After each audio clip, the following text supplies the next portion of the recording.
네, 여러분, 오늘은 지금 가브리엘 T. 루빈이라는 월스트리트저널 기자가 쓴 기사로 시작하겠습니다. 지금 바이든 대통령의 학자금 대출 비탄감 정책에 대한 소송이 시끄럽죠. 지금 왜냐하면 그 소송이 대법원에 와 있습니다. 제목에서 보시다시피 Loan Forgiveness Case Hinges on Harm. 지금 이 사안에서 가장 결정적인 사안은 바로 이 harm, 피해를 입었냐 안 입었냐입니다. 지금 바이든 대통령의 학자금 탕감 정책을 반대해서 소송을 건 쪽에서는 대법원에 자신들이 이 정책으로 피해를 입을 건지를 아니면 피해를 입었다는 것을 보여줘야 됩니다.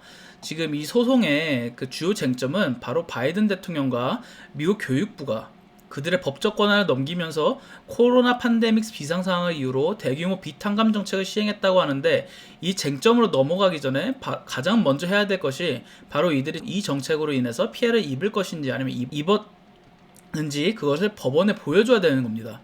한마디로 소송을 건 쪽에서 아무 피해가 갈 상황이 아니면 소송 자체가 성립이 안 되는 것이죠. 그리고 만약 법원에서 원고가 피해갈 상황이 아니므로 소송 자체가 성립이 안 된다고 하면 바이든 대통령의 탕감 정책은 그대로 진행됩니다. 그래서 바이든 정부에서도 길게 소송 갈 필요 없이 끝나는 게 제일 좋으니 미국 송무차관 엘리자베스 프릴로가는 이 플랜은 제3자에게 혜택이 가는 것이 아니고 다른 사람들에게 무엇을 하라고 요구한 점도 없고 그들에게 어떤 식으로든지 피해를 입히지 않는다고 했습니다. 이 탕감 정책에 반대하는 사람들도 소송을 건 사람들이죠. 이 부분이 가장 큰 허들이라고 생각하긴 합니다. 소송만 들어가면 일단 보수적인 대법원에서 자신들의 의견에 더 기울 것이라고 생각하기 때문입니다. 하지만 소송 자체를 못 해버리면 아예 안 되겠죠. 탕감 플랜에 대한 소송 중 하나는 그 두 명의 그 대출자들이 학자금 대출자들이 한 명은 자기는 사금융을 이용해서 바이든 탕감 플랜에 해당이 안 됐고 다른 한 명은 페이 그랜트를 받았지 않았기 때문에 추가 만불의 비탄감을 못 받았기 때문에 이건 자신들이 피해를 봤다고 주장을 한 거예요. 그래서 이 소송에 대해서 텍사스 연방 지방법원에서는 이들이 자신들의 권리를 빼앗겼다고 보고 탕감 플랜을 중지시켰어요.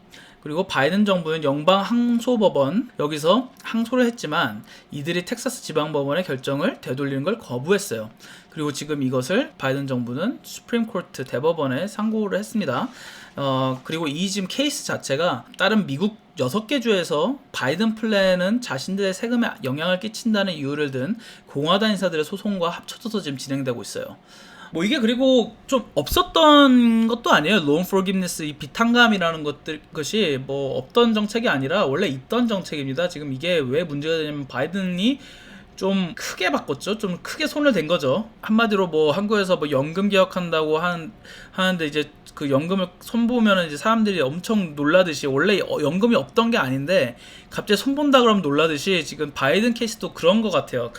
원래 이게 케이스가 이 비탄감 정책 자체가 원래 부시 때 히어로즈 액트라고 있었어요. 이게 원래 군인들이나 뭐 주방이대 아니면 재해 지역에 살거나 일하는 사람들, 전쟁이나 이런 걸로 막 직접적인 피해를 입은 사람들한테 교육부 장관이 그들의 빚을 면제할 수 있는 권한을 준 거예요. 그러니까 이게 사실 뭐 빚에 관한 거는 뭐 트럼프 때도 이게 코로나 시절에 이거 빚을 유예시켜주거나 멈춰주거나 그랬었어요. 그래서 이게 없던 것이 아닌데 갑자기 바이든이 이렇게 모든 좀 크게 이걸 확장시켜서 해버리니까 좀 놀란 거죠. 사람들은 이걸 막 그냥 모르고 있던 사람들도 그냥 뭐 이자 내는 걸 좀 뒤로 늦게 밀어주겠다 이렇게 하면 솔직히 아무 상관도 없었던 사람들이, 트럼프 때도 그랬거든요. 아무 상관도 없던 사람들이 갑자기 웬만한 애들, 그리고 인컴 레벨도 이거 네 소득 수준도 꽤 높아도 이걸 다 탕감시켜줄게. 예를 들어서 옛날에는 5만 불 이하로 버는 사람, 뭐 잘 모르겠지만 5만 불 이하로 버는 사람들은 좀 적게 내도 되게끔 이렇게 해줬지만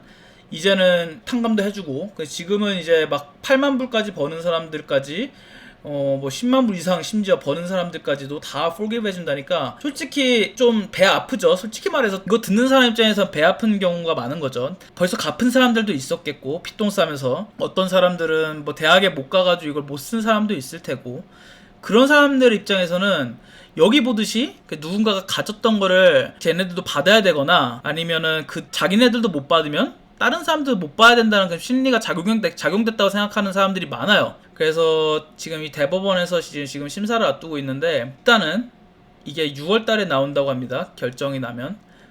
그리고 먼저 일단 6월 달에 결정 나오기 전에 이게 소송이 적합한지 소송할 만한 것인지를 이제 그걸 알아봐야겠죠. 그래서 일단 지금 이 소송 자체가 오늘 2월 28일부터 지금 들어가기 시작했는데, 그래서 지금 되게 시끄러워요. 이 사안 자체가 민주당 대 공화당, 보수 대 진보 이런 식으로 구도가 짜였기 때문에 지금 좀 되게 흥미롭습니다. 그리고 정부는 바이든 민주당 정부고, 또 대법원 자체는 보수적으로 기운 대법원이기 때문에 이 결과가 어떻게 날지 또 굉장히 흥미롭네요. 소식도 나는 대로 여러분들과 함께 공유해 보겠습니다. 감사합니다.